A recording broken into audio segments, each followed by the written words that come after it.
Türkmenistan'ın hemiyetçilik betaraflı hukuk derecesine iyi olmanın 30 yıllık münasebetli yordumudun Merkezi Bankı, Halkara Paraxatçılık ve Inançmak yılının 1. dekabrından 1-5 ve 10 manatlık modifiserlinin polimer banknotları, şeylik hem teyde 200 manatlık polimer banknot olunşuğu gerdiye.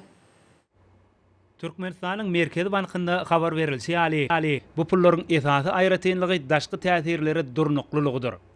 Şeýlede olaryň goro alamatlary has güýçlendirilip, hakykalygyny tasdiklayan şekilleri vizual taýdan kämilleşdirildi.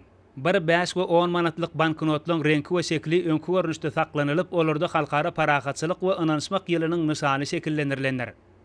200 manatlyk banknotyň ýüz tarapynda arkadagy binasynyň, arka tarapynda bolsa arkadagy şäher häkimliginiň dolandyrış binasynyň şekli ýerleşdirilipdir. Dolanşyga giýeriljek modifiserlenen manatlaryň we täze banknotyň ýüz tarapynda olaryň çykarylan senesi we beýleki tasdiklaýjy goşunlar görkezilýär. Bu banknotlar ýurdumyzyň çäginde eýçiliginiň görnüşine we alyp barýan iş ugruny garamazdan idara kärhanalaryň we guramalaryň ählisi tarapyndan tölegilen ähli görnüşleri boýunça hökmany kabul edilmäge degişlidir.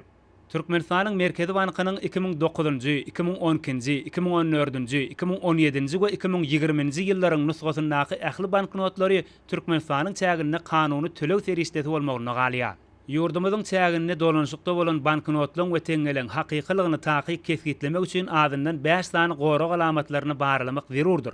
Bu alamatlar baradaky maglumatlar bilen Merkezi Bankıň resmi internet sahypasynda tanyşyp bilersiňiz.